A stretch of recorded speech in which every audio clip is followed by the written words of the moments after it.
Hello, this is Victor at RestoringMercedes.com. This video is for Edward in UK.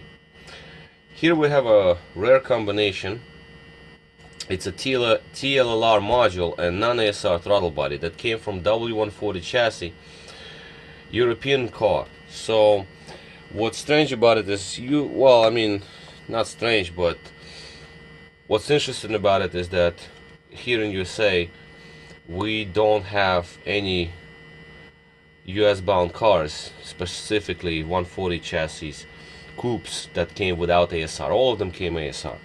So this is non-ASR. We have TLLR module here, which is not an e-gas, and we have non-ASR throttle body. So both units had issues.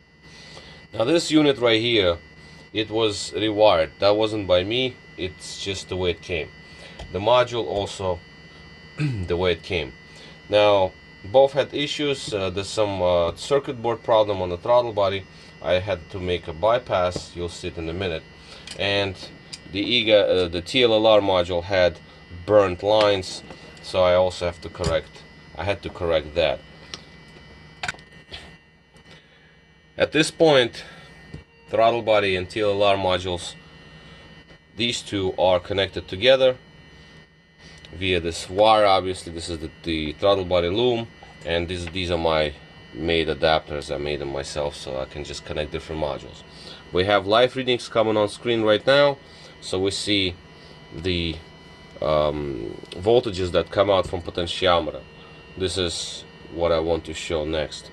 So right now the unit has been energized for quite a long time because I wanted to check the coil, and these are in Celsius, but that's our temperature. Fahrenheit is over 100, so this is basically quite a warm unit. It takes a while to warm it up to this temperature. Now I can open the throttle, and we're going to only see potentiometer here, just the control potentiometer. The second potentiometer we will not see, but I'll show you that anyway, because we'll want to see the second potentiometer value here, right? So right now, like I said, we can only see one, but we cannot see the other because it follows.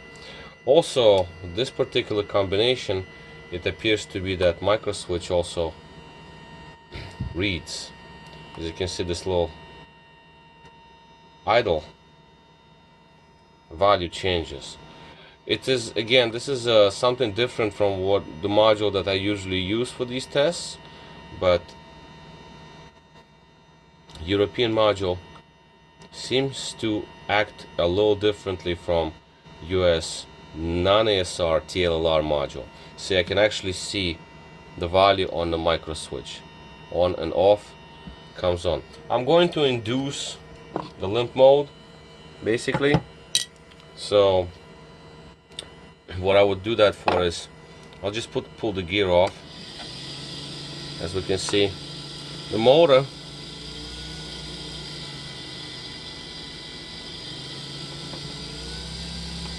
it tries to actually bring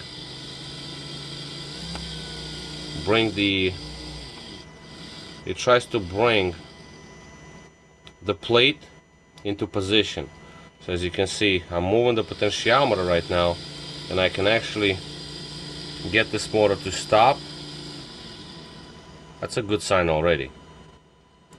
See, the motor spins backwards, forward, backwards.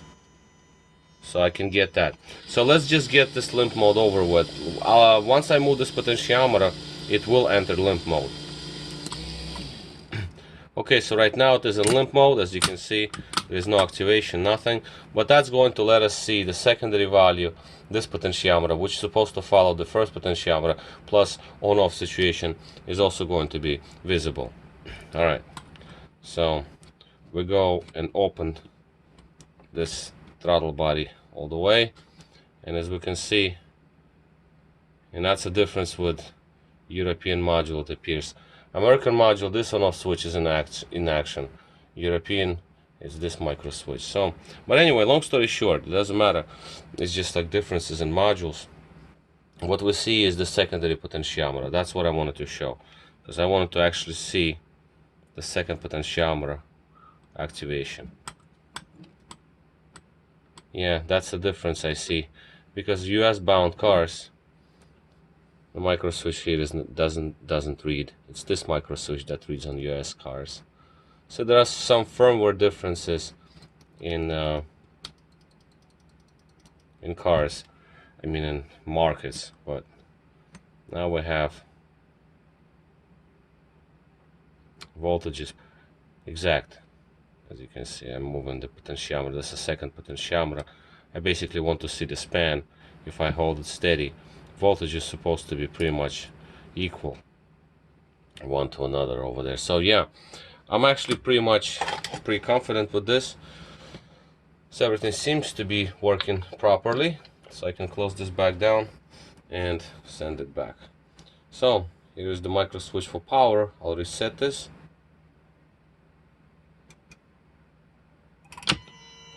Unit is back, energized. You can see we have motor that keeps the plate where it has to be. So yeah, we're okay. So yeah, this is basically going to be all. Just want to make this final video because other videos I made for customer, he could see what's going on. This is my bypass. I ran the wire on the outside, cleaned the board from flux and all that good stuff. So right now we're pretty much ready to go. I did not want to really go very intrusive with the unit in terms of cleaning. I'm gonna clean it just a little bit, but I'm not gonna go crazy because it's been already rewired and I don't want to damage anything here, because otherwise I will have to go through the whole unit and the plug and what have you. It's just a different job all along. I had to just find my problem, and I did find the problem. 2 units, both were not good. Okay, so this was a long video. I might edit something, cut something out, put, you know, maybe, but I wanted to show all these little details just to show that the unit, both of these units are operational. Alright, so this is all for now. This is Victor at RestoreMercedes.com. Thank you for watching.